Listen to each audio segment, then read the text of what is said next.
하나님 말씀은 사도행전 9장 1절부터 5절까지 먼저 읽겠습니다.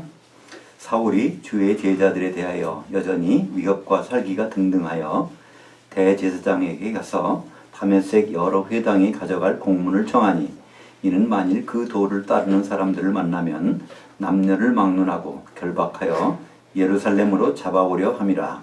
사울이 길을 가다가 다메섹에 가까이 이르더니 후련히 하늘로부터 빛이 그를 둘러 비추는지라. 땅에 엎드러져 들음에 음성이 있어 이르시되, 사울아 사울아 내가 어찌하여 나를 핍박하느냐 하시거늘, 대답하되 주여 누구시니까? 이르시되 나는 내가 핍박하는 예수라.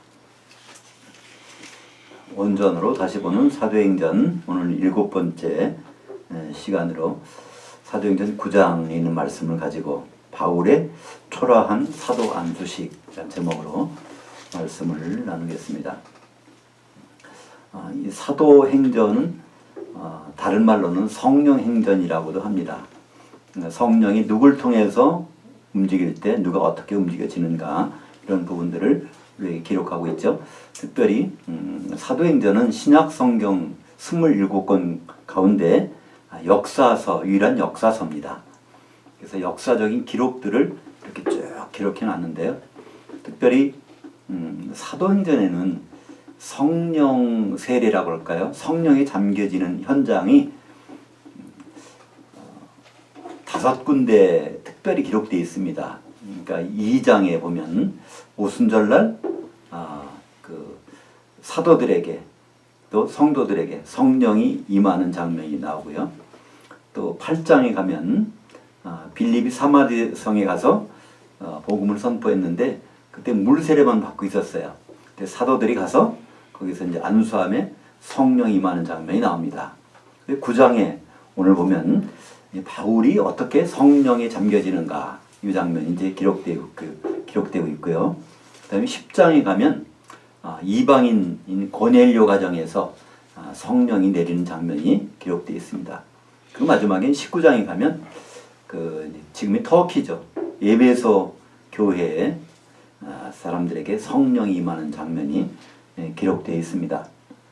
그래서 이 사도행전은 성령이 임한 현장에서 어떤 일이 벌어지고 있고, 그를 통해서 교회가 어떻게 확장되는가, 그것을 우리에게 말씀해 주고 있는데요. 오늘 특별히 보면요, 여기에 그 교회가 무엇인지 이것을 우리가 쉽게 알 수가 있습니다. 지금 이제 사울은 이제 겨울 이제 바울이 되죠. 원래 이름은 처음부터 두 가지 이름이었다고 그래요. 왜냐하면 이제 낳았을 때 출생 신고를 할 때 그 다소라는 곳에서는, 그쪽에서는 그 헬라식으로 바울로 이름이 돼 있었겠죠. 그러나 이제 유대에 와서 활동할 때는 히브리 이름인 사울이라는 이름으로, 두 가지 이름으로 사용했는데 아직까지는 사울이라는 이름으로 계속 나옵니다. 이 사울이라는 뜻은 원래 희망이라는 뜻이고 어떤 요구한 것을 기다린다는 그런 뜻입니다. 근데 바울이라는 것은 이제 헬라 말로 작다, 그런 뜻인데요. 그것이 어떤 의미를 주는지는 우리가 한번 그 단어 자체를 한번 생각해 볼 수도 있지만, 어떻게 하나님이 사울을 붙잡으셔서 그를 사도로 사용하시는지, 그런 내용들이 이제 오늘 나오게 됩니다. 지금 사울은 지금 열심히 하는 일이 있어요. 사울이 하는 일이 뭘까요? 오늘 내용을 보니까 그러니까 주의 제자들에 대해서 살기가 등등해서, 주의 제자들 하면은 성도들이고 또 사도들이겠죠. 그들을 잡아서 결국 이제 사형원도를 내리는 그런 일에 앞장선 사람이었습니다. 오늘 이제 여러 말로 표현하고 있습니다. 주의 제자들이라고도 하고, 그 2절에 보면 그 도를 따르는 사람들. 또 오늘 이제 9장에서 13절에 처음으로 성도라는 말이 나옵니다. 성도들이라는 말이 나옵니다. 그러니까 지금까지는 예수님의 제자들이라고 쭉 나왔는데요. 예수님 제자들은 두 부류로 나눠집니다. 사도들과 성도들로 나눠지죠. 왜냐하면 그렇게 나눠서 역할이 다르다는 거죠. 교회가 세워지는데 사도들이 터위에 성도들이 세워지는 것을 교회를 했기 때문에 이제 앞으로 그 부분은 확연히 달라지게 됩니다.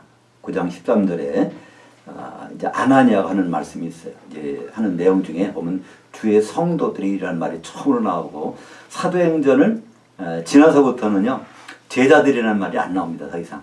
그 다음에 전부가 사도 아니면 성도로 나눠지는 거예요. 그러니까 사도 역할과 성도 역할이 분명히 다르다는 걸 성경에서 우리에게 말씀해 주고 있습니다. 근데 우리는 보통 그것을 혼동해서 사용하죠. 사도에게 준 일도 막 우리가 하려고 그러고 성도에 준 일은 오히려 별로 소홀히 하고 그런 경우가 많이 있습니다. 근데 그 구분을 반드시 해서 주십니다. 예를 들어서 복음을 선포하는 일 같은 경우는 일반적으로 사도들한테 주셨어요. 그리고 사도들한테는 제자를 삼으라고 하십니다. 성도들을 세우느라는 뜻이죠. 그럼 성도들은 뭘 해야 될까요? 성도들도 사도들과 똑같은 일을 해야 될까요? 성도들은 바로 제자가 되는 일을 하면 되는 것입니다. 그죠? 성도가 되는 일, 그러니까 사도들 위해 세워지는 일, 그것이 일관성 있게 성경에서는 우리에게 보여주는 것을 볼 수 있습니다. 오늘 말씀에도 바울은 여전히 그러니까 바울을 생각할 때 유대교에 있었으니까 유대교에서는요 기독교가 비슷한 것 같지만 같은 성경을 구약 성경을 사용하고 있지만 유대교는 그들이 볼 때는 기독교가 2단이고요. 기독교에서 볼 때는 유대교가 2단입니다. 왜냐하면 유대교는 유일신을 섬깁니다. 유일신. 다시 말해서 삼위일체가 없다고 하는 겁니다. 삼위일체라는 것이 없습니다. 근데 예수님 스스로도 그랬고 다른 사람들도 예수님이 하나님의 아들이고 하나님이라고 하는 것은 유대교에 들어있는 사울의 입장에서 이거는 더 용납을 못하는 겁니다. 그래서 기독교를 유대교에서 또 하나님 말씀을 이렇게 변절시키는 것은 있을 수가 없다. 그래서 그 사람들을 잡아서 죽이는 일을 하러 이제 거기서 다메섹이라고 하는 지금은 다마스커스라고 하는 그쪽으로 가다가 갑자기 음성을 듣습니다. 그래서 사울아 사울아 내가 어찌하여 나를 박해하느냐. 이게 좀 핍박이라는 단어가 좀 더 현실적인데 왜 핍박하느냐. 근데 사실은 바울이 핍박한 것은요 쉽게 말해서 주의 제자들 다시 말하면 성도들을 핍박을 했는데 예수님은 뭐라고 말씀하시죠? 왜 나를 핍박하냐는 거예요. 그죠? 그러니까 성도들이 모여있는 교회가 바로 예수님 몸이라는 것을 여기서 단적으로 말씀해주고 있습니다. 바울은 그걸 몰랐겠죠. 그 당시만 해도. 나중에는 몸에 대해서 많은 기록을 했지만 그 당시에 내가 어찌하여 나를 핍박하느냐. 대답하되 내가 주여 누이시오니까 나는 내가 핍박하는 예수라. 그러니까 우리는 지금 교회를 분명히 핍박했는데 교회가 무엇인지를 우리는 다시 한번 생각할 수 있습니다. 교회는 예수 그리스도의 몸입니다. 그러니까 우리는 각자는 몸이 한 몸이거든요. 예수님 몸이 여러 개가 아니니까. 그럼 우리는 각자는 지체라는 것이죠. 그러니까 이 지체가 따로따로 떨어져 있다면 몸 구실을 못 하잖아요. 붙어 있다 해도 이게 신경이 안 통하고 핏줄이 안 통하면요. 이거는 몸 구실을 못 합니다. 그러니까 우리가 예수님 몸을 이룬다고 하면서도 우리가 서로 감각이 없다면요. 이거는 예수님 몸을 이룬다고 하지만 아무 쓸모가 없겠죠. 근데 왜 이런 일이 벌어질까? 교회가 있는데 교회를 핍박하는 일들이 벌어져요. 하나님이 교회를 거룩하게 세웠는데 그러면 보호해주고 안내해주고 했는데 교회 이 사람들이 원래는 유대교에 있을 때는요 그렇게 어려운 형편이 아니었단 말이에요. 근데 유대교에서 나와서 기독교로 이렇게 있다 보니까 핍박을 당해. 근데 그것이 창세기부터 예언되어 있다는 말씀을 기억하십니까? 바로 창세기 3장 15절이 보면 그걸 말씀하고 있습니다. 창세기 3장 15절에 내가 너로 여자와 원수가 되게 하고 내 후손도 여자의 후손과 원수가 되게 하리니 여자의 후손은 내 머리를 상하게 할 것이요. 이것은 우리가 알 수 있죠. 여자의 후손, 남자와 여자 관계를 통하지 않고 성령으로 잉태돼서 오시는 예수님이 바로 내 머리, 뱀의 머리, 사탄의 머리. 사탄의 머리는 뭘까요? 사탄의 번세는요. 그거는 사망 권세거든요. 죽이는 권세입니다. 그것을 사망 권세를 상하게 한다는 것은 부활하신다는 거죠. 그러니까 부활 앞에는 사망 권세는 아무 의미가 없어요. 그죠? 옛날에 어렸을 때 싸울 때 보면요. 그 여러 가지 체격은 작은데 그 등치가 큰 친구들이 이렇게 근다리지 못하는 애가 있어. 걔는 죽게 살기로 덤비거든요. 그러면 그러니까 죽는 것에 대해서 별 두려움을 안 느낀단 말이야. 그럼 거기서 꼼짝 못하는 거예요. 그러니까 이 사탄 마귀도 지금은 강력한 힘을 갖고 있잖아요. 우리도 은연중에 그런 세력권에 있단 말이죠. 우리는 사탄 마귀 나는 관계없어지만요. 그렇잖아요. 항상 우리 말에 배에 있잖아요. 배고파 죽겠다. 그죠? 뭐 창피해 죽겠다. 뭐 아파 죽겠다. 뭐 그러니까 죽는 것에 대해서 굉장히 두려움이 있어. 우리. 왜냐하면 그 권세를 사망 권세를 사탄이 잡고 있기 때문에 그렇습니다. 근데 예수님은 사망 권세를 이기셨잖아요. 그러니까 부활의 권세 앞에 사탄은 더 이상 그 앞에서는 머리가 상한 그런 처지가 되어버렸잖아요.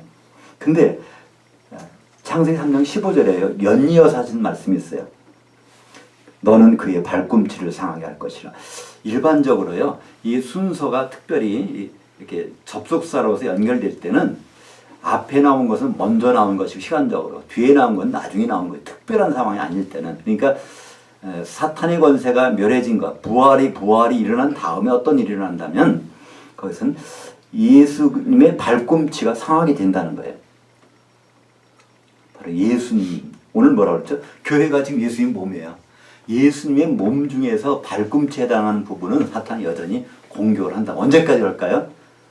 주님이 오셔서 사탄 마귀가 결박돼서 무적행이 들어갈 때까지는 그들은 끊임없이 교회라는 몸에 발꿈치에 해당하는 성도들에 대해서는 계속해서 물 수 있는 상하게 하는 권세가 있단 말이죠. 그러니까 교회는 끊임없이 사탄의 공격권 안에 들어있어요. 그럼 우리는 어떻게 해야 될까요? 여기에 대해서? 에베소서에서는 하나의 방법이 나오죠. 발에는 뭘 신으라고 돼 있어요? 평안의 복음에 예비된 것으로 신발을 신어야 된다는 거예요. 그죠? 복음의 신발 신지 않고 다니면요, 끊임없이 물게 돼 있단 말이에요. 그리고 어떤 사람, 그러면 또 다른 말로는요, 이 그리스도의 몸에 붙어 있는데 잠깐 이 땅의 세상에 접촉하고 있으니까 그런 일이 생기는 거죠. 그죠? 땅에서부터 멀어지면 사탄이 공격권에서 멀어지는데, 예수 믿으면서 세상 일을 하면서 같이 하려다 보면 이것이 계속 그런 일이 반복이 된다는 말. 그때는 어떻게 해야 될까요? 우리는 서로 다른 지체들이 그 발꿈치에 해당하는 그 지체들을 보호하고 치료하고 할 그런 책임이 있단 말이죠. 그러니까 발꿈치가 상에 들어가 봐요. 그럼 몸이 다 잘못될 수 있단 말이에요. 당뇨에 걸리시는 분들이 막 그런 일이 있다고 하더라고요. 그죠? 이렇게 막 지체를 이렇게 잘라낼 수도 있다고 그래요. 왜냐하면 점점 깊이 들어오니까. 우리가 진정한 몸이라면 상한 발꿈치를 서로가 보호해야 된단 말이에요. 우리 지체들끼리. 여하튼 이건 창세기 3장 15절을 원시복음 또는 원복음이라고 합니다. 성경에 나오는 마태, 마가, 누가, 요한복음 이전에 원래 이것이 원복음이었다. 이렇게 말씀하는데 그 원복음부터 그런 일은 벌어진다고 되어 있죠. 그러니까 교회가, 초대교회가 생겼을 때부터 이렇게 발꿈치 물리는 일들이 나타나는데 그 일을 대신 행해준 사람이 바울이었습니다. 자기도 모르게 자기도 그 뱀의 하수인에 대해서 지금 그런 일을 하고 있었던 것을 볼 수 있죠. 에베소서 1장 23절에 보면 교회는 그의 몸, 그리스도의 몸이라고 말씀하고 있습니다. 그리스도의 그 한 몸을 이루는 것이 바로 교회인데 이제 바로 예수님은 이 바울을 변화시킬 생각을 하셨습니다. 그래서 이제 바울에게 지금 말씀하는 거예요. 바울은 이미 이제 눈이 멀어가지고 이제 말에서 떨어져 있는 상태인데 거기서 이제 다메섹에 가면 너한테 얘기해 줄 사람이 있다는 거예요. 이미 예수님은 그 준비를 다 해놓고 지금 이 일이 벌어지는 것입니다. 갑자기 지나가는데 운이 나빠갖고 눈이 멀고 말에서 떨어지는 것이 아니라 바로 예수님은 바울이 그런 일이 벌어졌을 때 이 아나니아라는 사람을 다 준비시켜 놨다는 것이죠. 우리는 누가복음 5장에서 한번 그것도 생각해 볼 일이 있어요. 누가복음 5장에 보면 거기서 예수님이 베드로의 배에 올라타시는 장면이 나옵니다. 베드로는 여러 번 예수님께 왔다가 다시 세상 일하러 가는 사람이었어요. 그죠? 근데 이제 그때 마침 베드로의 배에 올라타고 나서 이제 설교하신 다음에 베드로한테 깊은 데 가서 그물을 던지라 그러잖아요. 그때 베드로가 그럽니다. 밤새 못 잡았지만 거기는 없다는 거예요. 근데 깊은 데 가면 더 없다는 거예요. 이 갈릴리 호수에 보면 그 북쪽은 그 헬몬산에서 내려오는 그 만년설이 지하로 녹아가지고 그 물이 거기서 유입되기 때문에 거기는 깊은 곳은 너무 차서 고기가 없답니다. 얕은 곳이 되면 이게 이제 햇빛 때문에 복사열 때문에 이게 데워져서 거기에 물고기가 있지만 깊은 데는 절대로 없다는 거예요. 베드로가 그 얘기를 하죠. 근데 예수님은 깊은 데 가서 그물을 던지라는 겁니다. 근데 깊은 데서 그물을 던졌더니 고기가 나와요. 우리는 그 사실을 보면서도 예수님이 밤새도록 그때 뭐 직접 하셨건 천사를 동원시키셨건 깊은 데다 고기를 몰아넣었을 것입니다. 그러니까 거기에서 고기가 나오지 않습니까? 마찬가지로 오늘 이제 바울이 눈이 멀게 되고 이 모든 상황에서 미리 아나니아라는 사람을 준비시켜 놓습니다. 이 아나니아는요, 여러 명의 아나니아가 나오는데 여기서는 아나니아는 여기서 한 번 나오는 무명의 성도입니다. 그러니까 이 사도 바울을, 이 사울을 예수님이 사도가 되게 하는데 사용되는 그 용도로 사용된 유일한 사람이에요. 그러다 한 번 일하고 성경에 더 이상 나오지 않습니다. 사울은 이제 사도로 지금 안수를 받는 장면에서 오늘 얘기가 연결이 되고 있습니다. 그래서 바로 이제 내가 아나니아를 준비했다. 그리고 네가 이제 거기 들어가면은 누가 찾아올 사람이 있는데 기다리라고 합니다. 그래서 바울은 가서 기도를 합니다. 근데 기도하는 중에 이미 아나니아라는 사람이 와서 안수해주고 자기가 사도로 세워지는 현장을 다 지금 알고 있다는 거예요. 오늘 말씀 12절에 보니까 그가 아나니아라는 사람이 들어와서 자기에게 안수하여 다시 보게 하는 것을 보았느니라. 그러니까 참 우리 음향 감독 하시는 이렇게 형제님이 계시지만 그러면 이 모든 것을 다 미리 다 짜놓고 준비하잖아요. 그죠? 근데 예수님도 이 사도 하나를 바울을 세워놓으실 때 이 모든 것을 다 이렇게 해서 준비해가지고 하는 장면을 다 여기서 볼 수 있습니다. 그래서 이 원래 아나니아라는 사람은 이 사울이라는 사람 이름을 들었단 말이에요. 그 사람은 예수 믿는 사람마다 데려다가 죽이는 자리에다가 집어넣는 사람인데 이 사람한테 가서 지금 안수해가지고 사도로 세우라고 하니 이거 참 굉장히 위험 부담이 있는 일 아니겠습니까?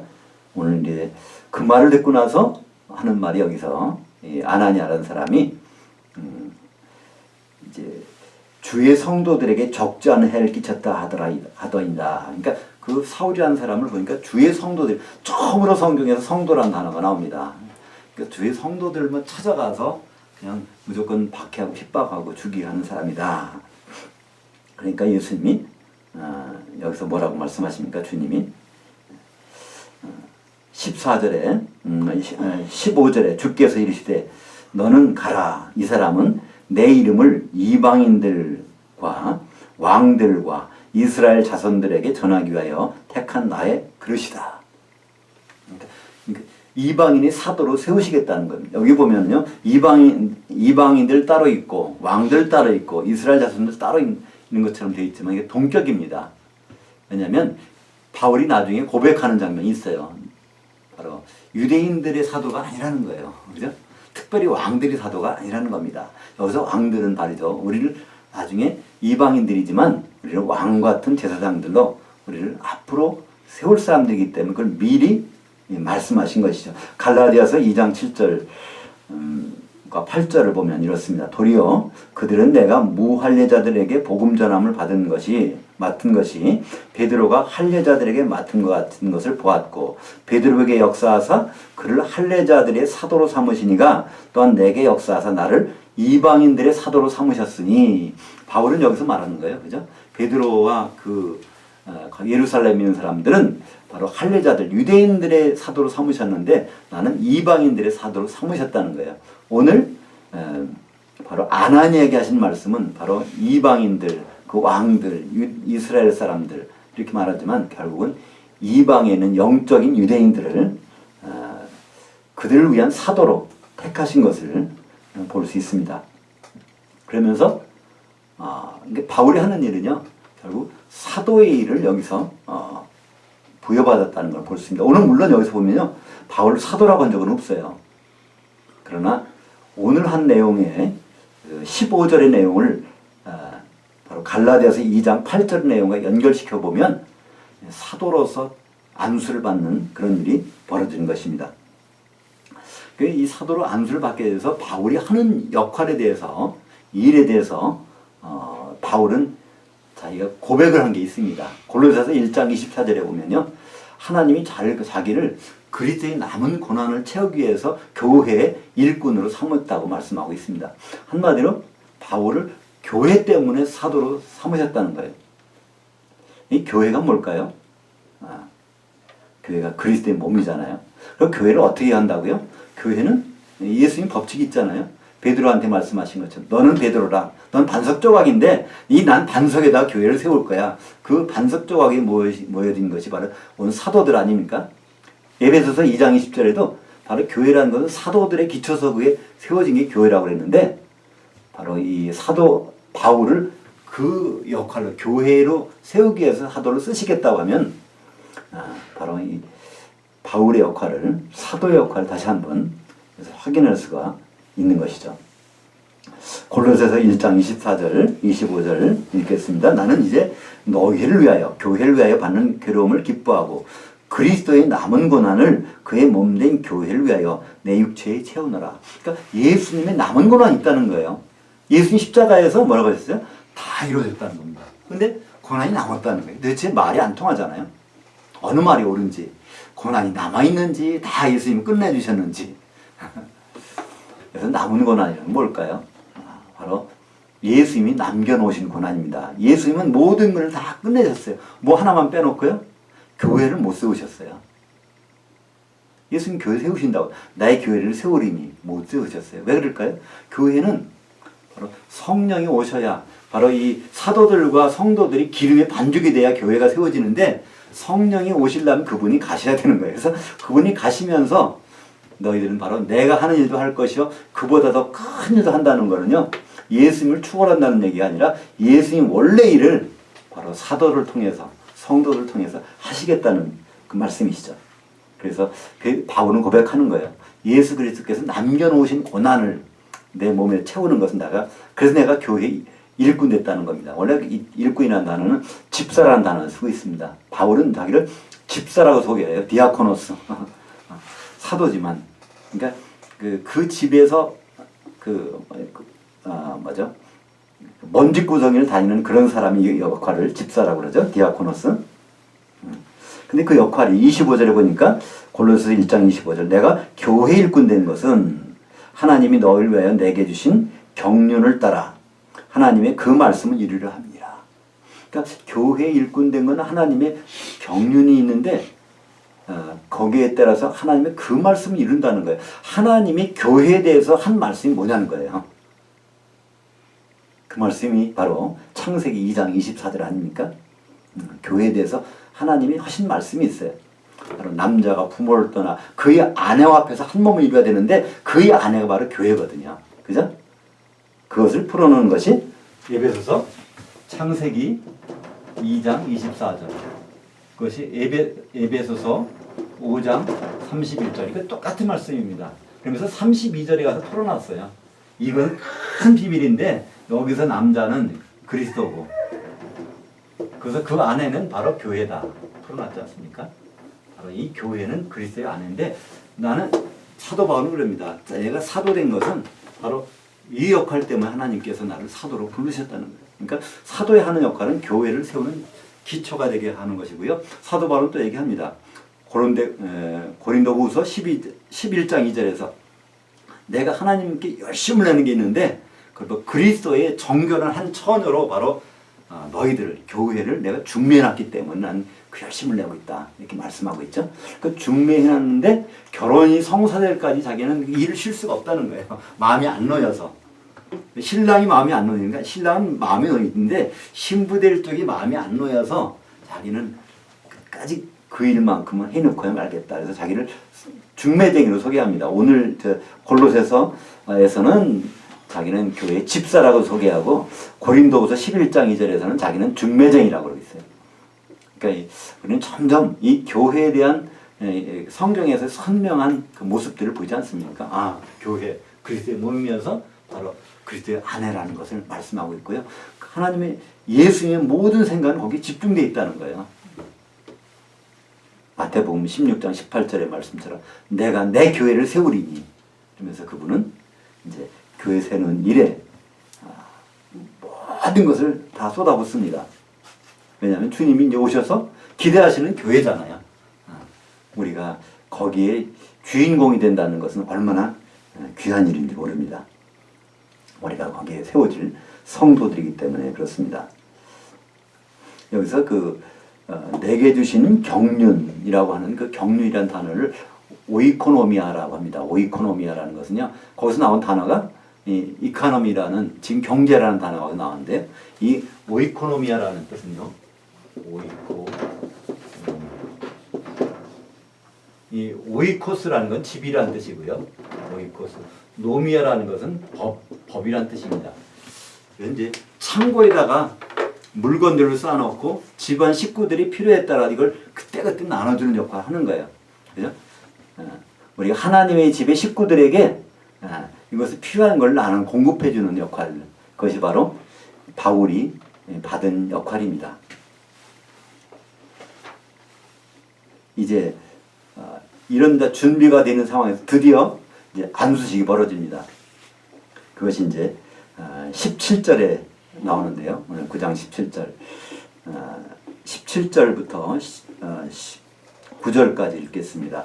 아나니아가 떠나 그 집에 들어가서 그에게 안수하여 이르되 형제 사울아 주 곧 네가 오는 길에서 나타나셨던 예수께서 나를 보내어 너로 다시 보게 하시고 성령으로 충만하게 하신다 하니 즉시 사울의 눈에서 비늘 같은 것이 벗어져 다시 보게 된지라.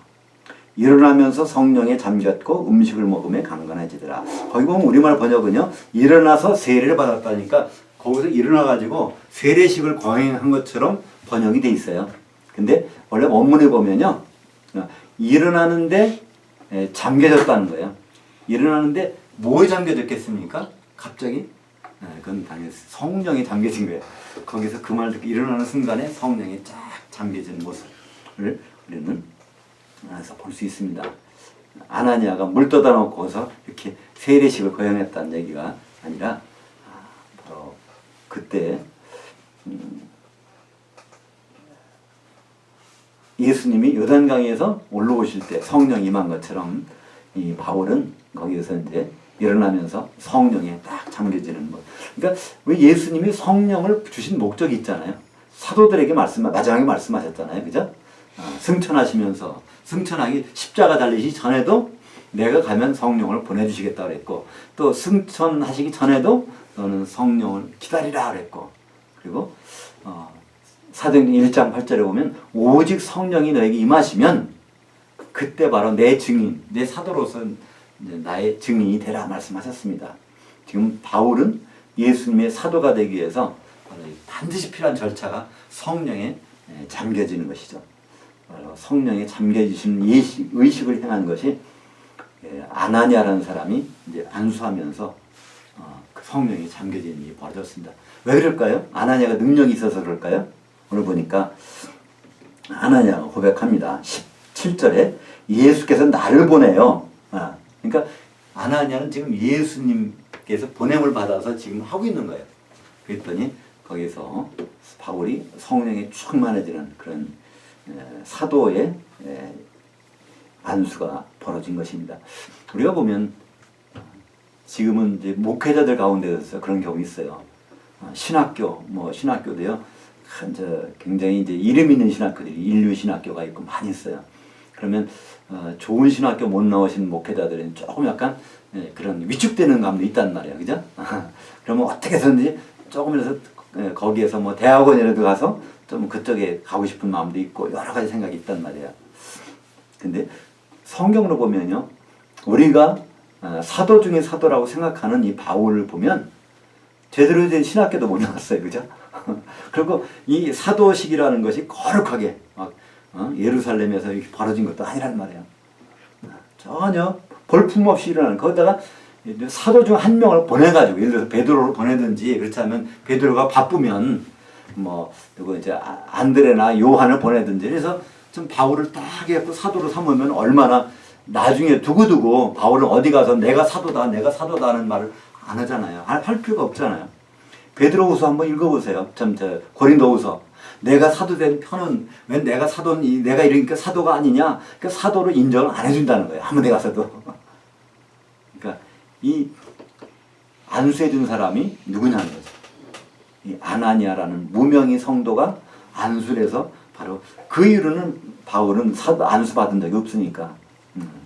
사도의 안수식이 얼마나 이렇게 초라한지 몰라요. 그러나 하나님은 오히려 이게 예수님의 더 모습인지도 몰라. 예수님 얼마나 초라하게 오셨어요, 그죠? 하나님이신데 정말 초라한 모습으로 오셨는데, 바울도 그런 초라한 모습으로 사도가 되는 것을 볼 수 있습니다. 근데 이때 분명한 거는 성령이 임했다는 거예요, 그죠? 성령이 임해서, 그리고 바울은 나중에 고백을 합니다. 자기를 갑자기 어느 사건 해프닝이 아니라는 거예요. 모세 어머니의 태중에 있을 때부터 자기가 선택이 됐고, 바로 이방인의 사람들에게 그걸 전할 그런 일들을 바로 그때 결정돼서 했다는 걸 바울은 고백을 합니다. 그러니까 그런 자존감이 없으면 바울이 할 수 있겠습니까? 가는 데마다 당신 무슨 사도요? 예루살렘에서 저기 안수도 못 받았는데, 그럼 어떻게 할 수가 없을 거예요. 하루 이틀은 버티겠죠. 그러나 그걸 어떻게 버텼겠어요. 그러나 그는 자존감이 있었어요. 모태로부터 나를 이렇게 선택한 그것을 고백을 합니다. 우리 나중에 보겠지만 먼저 한번 볼까요? 갈라디아서 1장 15절을 16절, 17절을 보겠습니다. 그러나 내 어머니 태로부터 나를 택정하시고 그의 은혜로 나를 부르시니가 그의 아들을 이방에 전하기 위하여 그를 내 속에 나타내기를 기뻐하셨을 때 내가 곧 혈육과 의논하지 아니하고 또 나보다 먼저 사도된 자들을 만나려고 예루살렘으로 가지 아니하고 아라비아로 갔다가 다시 다메섹으로 돌아가노라. 그러니까 원래 사람들에게 인정받으려면요, 뭘 해야 되겠어요? 예루살렘 사도들한테 가서 인사도 하고 거기서 인정받고 그러면 얼마나 그 일이 수월하고 편할 게 있었어요, 그죠? 굉장히 편할 것 같죠? 그러니까 이제 우리 기독교는 아니지만 예를 들어서 가톨릭 경우에 추기경으로 되려면 로마 교황청에 가서 거기서 받아야 될 거 아니에요, 그죠? 근데 전혀 그런 절차 없이 바울은 이런 일을 시작한 걸 볼 수 있습니다. 그러니까 이 바울이 이제 그 일 하고 나서 성령을 받고 나서부터 하는 일이 바로 뭐죠? 첫 번째, 예수가 하나님의 아들이심을 전파했다고 그랬습니다. 20절에 보면. 그리고 21절에 보면 사람들이 그럽니다. 이 이름을 부르는 사람들을 핍박하던 사람이 오히려 거꾸로 됐다는 겁니다. 근데 22절에 보면요, 사울은 힘을 더하여 예수를 그 그리스도라 입증하여 다메섹에 사는 유대인들을 당혹하게 하니라. 지금 사실은 다메섹에 있는 유대인들은요, 이 사울을 기다리고 있었어요. 지금 예루살렘에서 공문을 받아가지고 이제 다메섹에 와서 할 일이 있단 말이에요. 그랬더니 거기서 미리 준비하고 있던 사람이 있잖아요. 그죠? 유대인들이, 야, 바울만 오면 여기에서 예수 믿는 사람들 다 누구누구 어느 집에 살고 있다는 걸 일러줘가지고 그들 잡아가려고 그랬는데, 바울이 여기 와서 하는 일은 전혀 반대 일을 하고 있는 거예요. 그죠? 거꾸로 하고 있으니까 다메섹에 있는 그 유대인들이 지금 깜짝 놀란 겁니다.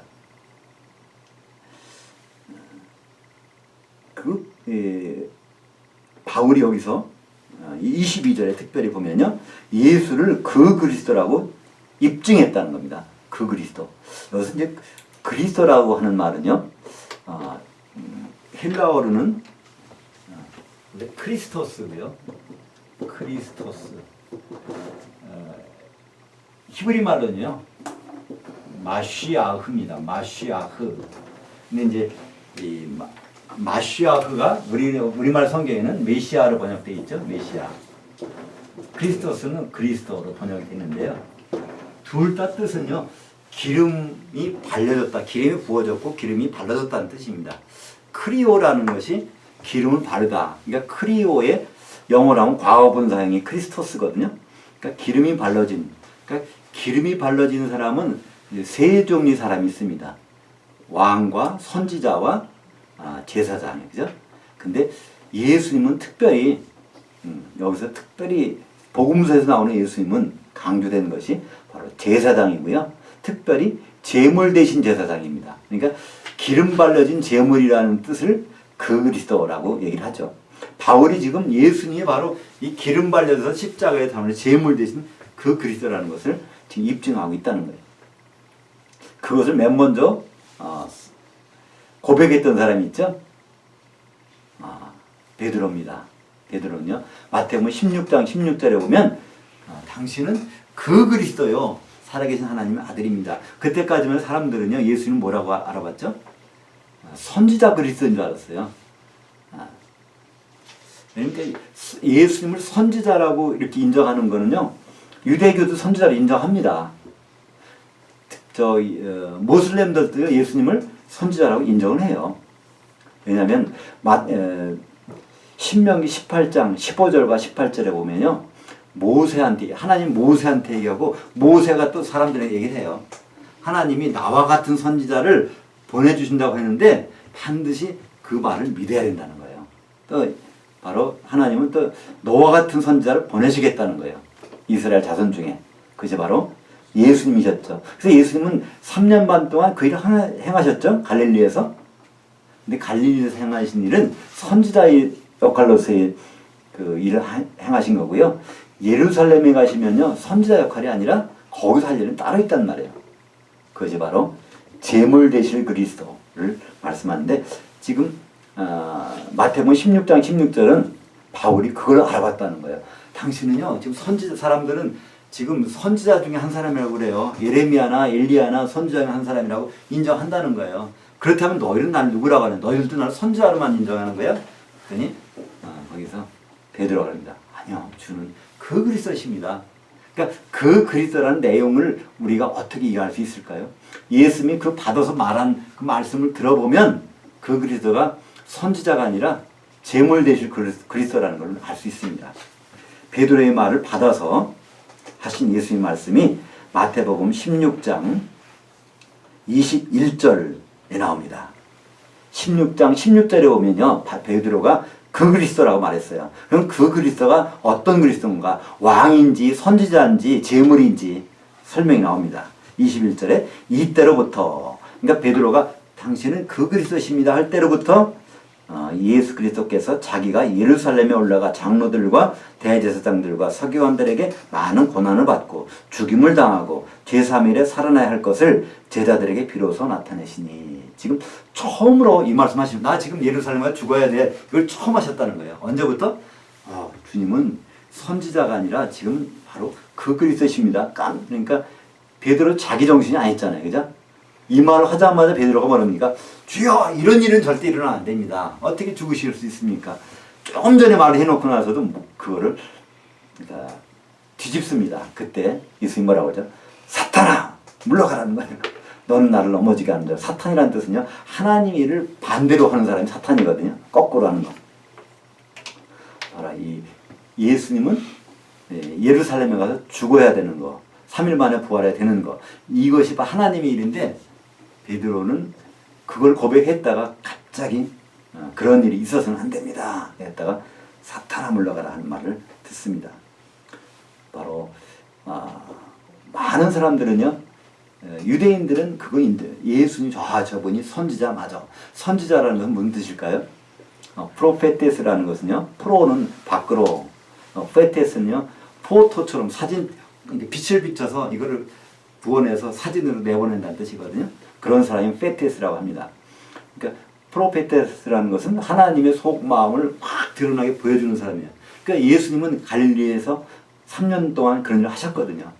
산상수훈만 봐도요, 그는 하나님의 생각이었단 말이에요. 전부가 선지자의 일로서 하셨어요. 근데 그거를 끝나시는 분이 아니라 예루살렘에 가셔서는 이제 그 그리스도가 되신다는데, 이 고백을 누가 합니까? 바울이 합니다. 베드로는 할례자의 사도, 이 바울은 이제 이방인의 사도인데 바로 그 그리스도라는 것을 입증했다는 겁니다. 성경을 통해서 그걸 다 입증했다는 거예요. 바울이. 근데 이런 일이 일어났는데 사람들은 그걸 안 믿는 거예요. 오늘 보니까 26절 마지막 절에 보면 바울은 예루살렘에 가서 제자들을 사귀고 왔다나 다 두려워하여 그가 죄자됨을 믿지 아니하니. 그러니까 예루살렘에 있는 사도들과 성도들까지라도 이렇게 피한다는 거예요. 저 사울이라는 사람이 또 나타났네. 그럼 도망간다는 거예요. 잠깐만. 안 믿는 거예요. 그러니까 그런 경험 이렇게 해보신 적 있나요? 잠깐만, 이렇게 따돌림 당하는 거. 바울은 이렇게 따돌림을 당하는. 그러니까 정말 하나님은 어떻게 보면 좀 야속하신 것 같아. 처음부터 그냥 예루살렘 불러다 놓고 거기서 확 변화시켜가지고 사도로 세워줬으면 이런 일을 안 당할 거 아니에요, 그죠? 그럼 바울은 그래서 결국은 이제 다메섹에서 바로 예루살렘을 안 가고 아라비아에 가서 3년 동안 있다가 또 다시 다메섹에 돌아왔다가 나중에 예루살렘에 잠깐 들렸다가 그다음에 14년 정도를 또 자기 고향으로 갑니다. 도저히 일이 안 되는 거예요. 사람들이 만나주질 않은 거예요. 저 사람 저런 사람이야 해가지고. 그래서 결국은 어디로 보냅니까? 다소라는 자기 고향으로 보내버립니다. 다르소라는 고향으로 가서 오래 있다가 다시 나와요. 그러니까 바울이 변화된 다음에 활동을 정식으로 시작한 것은요, 거의 20년 후입니다. 참 우리는 거기서 여러 가지를 생각할 수 있어요. 하나님이 얼마나 비경제적이시고 비효율적이신가를 생각할 수 있어요. 그 스테반 같이 성령 충만한 사람을 일찍 돌에 맞아 죽게 하시고요. 그죠? 또 사도 중에 야고보라는 사도가 있죠. 요한의 형. 그러니까 야고보는 베드로, 야고보, 요한 세 사람은 항상 같이 데리고 다니면서 변호사님도 같이 가고, 그죠? 소녀가 죽었을 때 달리다 아프면서 일으킬 때도 같이 가고 항상. 그러니까 얼마나 많은 경험도 있고 능력도 있고 하는 야고보를요, 박해가 나자마자 맨 먼저 죽여버린단 말이에요. 순교당하게 한단 말이에요. 그죠? 또 여기서 이 바울이 지금 아주 변화돼가지고 성령도 충만하고 능력 있게 말씀을 탁 전하는데 거의 20년 동안은 썩혀버리는 거예요. 다소라는 곳에 가서. 우리는 참 하나님이 이렇게 굉장히 바쁜 때에 왜 이렇게 비능률적으로 일을 하셨는가. 그런 하나님은 다 생각이 있으셨겠죠. 바로 바울은 용도가 달라서 그렇습니다. 바울은요, 이방인들의 교회를 세우는 용도로. 왜냐면 지금 11사도들은요 전부 갈릴리 출신입니다. 헬라말을 몰라. 이방 사람들을 접촉해야 돼. 대화가 안 통한단 말이야. 베드로는 어떻게 이걸 썼을까요? 기록을. 그러니까 베드로는 그 베드로의 복음을 기록 못하고 마가를 시켜가지고 기록을 합니다. 마가는 바로 헬라말을 하는 사람이거든요. 마르코라는 자체가 헬라식 이름이니까. 또 베드로 전서를 보면요, 이거 끝에 보면 바로 내가 이거 신라라는 사람을 시켜서 이걸 기록하고 있느라. 11명의 사도들은 원래는 그것을 헬라말을 잘 구사를 못했던 사람인 것을 알 수 있죠. 거기에 반해서 바울은 그 모든 걸 할 수 있는. 그러니까 아마 그 고향에 가서도 그때 모든 것을 아마 자기가 갖고 있던 그 옛날에 낡은 것들을 다 뽑아버리는 작업을 했을지도 몰라요. 우리는 바울 서신을 보면 놀라운 게 하나가 있습니다. 바울이 맨 먼저 기록한 것이 데살로니가 전서라고 그래요. 데살로니가 전서가 무슨 말씀이 나오죠? 거기는요, 예수님이 재림하시면서 그때 우리가 공중에 들림받는 이런 장면부터 기록하고 있어요. 그러니까 성경이 결론 부분을 얘기하고 있어요. 만약에 이것이 학문이라면요, 모든 사람 그렇습니다. 대학교, 그러니까 학위를 받고 대학교 이제 조교수가 되고 부교수가 되고 정교수가 돼요. 그러면요, 이 연륜이 쌓아질수록 이게 그냥 그게 경험이 많고 학문적인 이론이 많아가지고 나중에는 먼저 말했던 발표된 이론이 좀 잘못될 수도 있잖아요. 이게 발전한단 말이에요. 학문이라는 발전하는데, 바울의 그 기록한 13개는 14개의 서신들을 보면요, 맨 처음 기록한 거나 맨 나중에 기록한 거나 이게 전혀 차이가 없다는 거예요. 전혀. 그러니까 그때는 내가 좀 아직은 덜 깨달아서 이렇게 됐는데, 그때는 기도가 좀 부족해서 이렇게까지는 몰랐는데, 이게 아니라, 그러니까 맨 먼저 기록한 거나 그 뒤에 한 15년, 20년 후에 기록한 거나 전혀 차이가 똑같다는 거예요. 하나님은 그 다소에가 있는 동안에 거기에 집중해서 안전한 그릇을 만들어준 기간이 아니었나, 그런 생각도 해볼 수 있습니다. 바울은 오늘 사도행전 9장에서 이게 등장하고 이제 잠깐 사라집니다. 그랬다가 나중에 이제 본격적으로 등장하는데요. 28절, 30절까지 보겠습니다. 사울이 제자들과 함께 있어 예루살렘에 출입하며 또 주 예수의 이름으로 담대히 말하고 헬라파 유대인들과 함께 말하며 변론하니 그 사람들이 죽이려고 힘쓰거늘 형제들이 알고 가이사라로 데리고 내려가서 닷소로 보내니라. 우리 같으면 실망이 클 것 같아요. 그죠? 이제 내가 새로운 사람이 되어서 아주 그냥 복음을 마음껏 전하고 있는데, 사람이 이해나 인정은 안 해주고 결국은 끌려서 안 되겠다, 네 고향으로 가라. 그래서 지금 닷소로 가는 그런 장면. 그러고 나서 작게는 14년, 길게는 거의 20년 후에 예루살렘으로 다시 오게 되는 것을 볼 수 있습니다. 그것이 이제 사도행전 11장 22절 보겠습니다.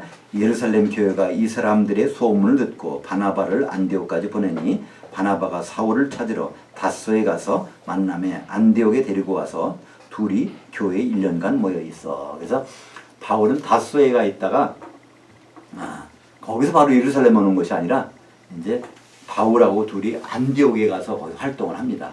그러다가 나중에 갈라디아서를 보면요, 예루살렘 교회 가서 자꾸만 안디옥 교회 가서 집적짓거리는 거예요. 왜 율법을 안 지키느냐, 왜 할례를 안 받느냐, 뭐냐. 그때 이제 바울이 예루살렘 교회 가서 이제 얘기를 하는 게 있습니다. 그때 이제 그런 말을 하죠. 베드로한테 그런 얘기를 하는, 당신을 유대인의 사도로 부르시니까 나를 바로 이방의 사도로 부르신 건 너 모르느냐는 거예요. 그거는 어디 나오냐면요,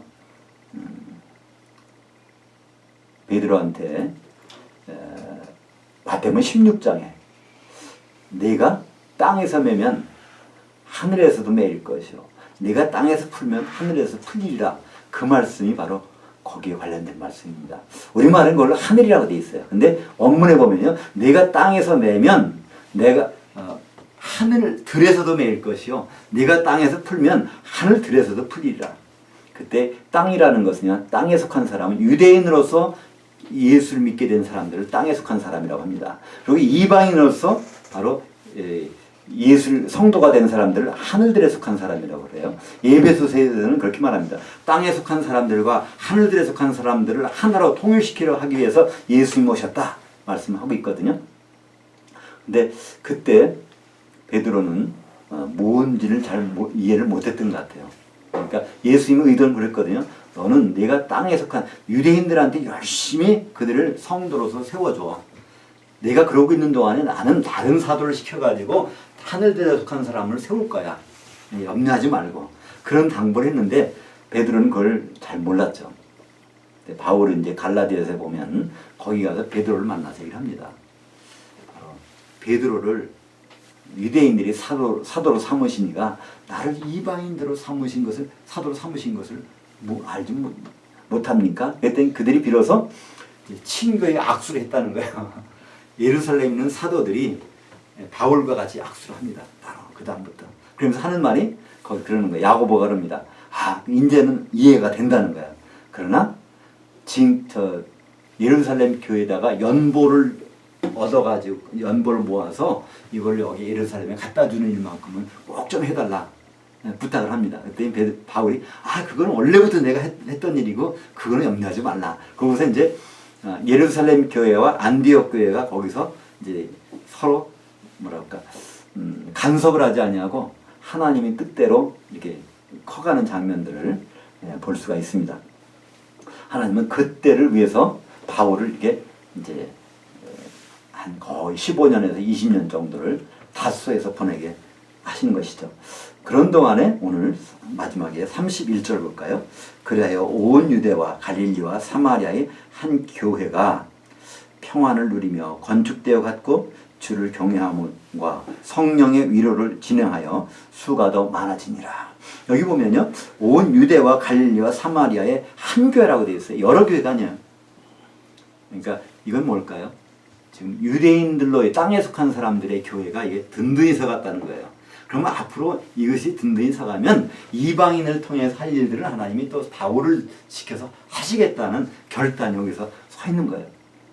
그러니까 하나님이 원하시는 거는요, 교회가 든든히 세워지는 거지 거기서 다른 일들이 벌어지는 걸 원치 않은 겁니다. 교회가 든든히 세워져서 온전한 몸을 이루기를 하나님 바라고 계시죠. 그래서 건축이란 말을 사용합니다. 우리말 보면 든든히 섰다 그러는데 이게 건축, 빌드라는, 영어로 하면 빌딩을 짓는 빌드라는 말을 쓰고 있어요. 근데 여기에서 어떻게 해서 그게 빌드가 될까요? 주를 경외함과 성령의 위로 두 가지. 그러니까 하나님을 두려워하지 않는 사람은요, 그걸 하지 않는 거예요. 우리의 신앙의 근본은요, 하나님을 두려워해야 되는 거예요. 그죠? 그러니까 하나님을 두려워하기 때문에 우리는 살 길을 찾자는 거잖아요. 그죠? 그러니까, 그러면 예수님이 아닌 길밖에 없어. 근데 사람들이 하나님을 두려워하지 않으면요, 예수님 찾을 필요가 없다는 말이에요. 그죠? 근데 이 초대교회, 예루살렘 중심으로 사마리아와 여기서는 바로 그 사람들은 전부 다 주님을 굉장히 두려워했어요. 그리고 거기에 성령의 위로가 있었습니다. 그러니까 위로는 언제 그런 일이 벌어질까요? 지금 핍박을 당하고 있다, 어려움을 당하고 있는 거예요. 그죠? 어려움을 당하는 데에서도 그들이 위로를 받아. 누구한테? 성령의 위로가 있기 때문에 교회가 지금 건축되고 있다는 것을 보여주고 있습니다. 그러나 이것은 교회의 일부분, 유대인들의 교회를 여기서 말씀하고 있습니다. 이제 바울을 선택하신 예수님. 그러니까 우리가 밥을 할 때도 보면 뜸을 들이잖아요. 그죠? 하나님은 이 바울을 데려다가 이제 사도 안수식을 거창하게 아니라 초라하게 해놓고 이제 뜸을 들이고 계신 것 같아요.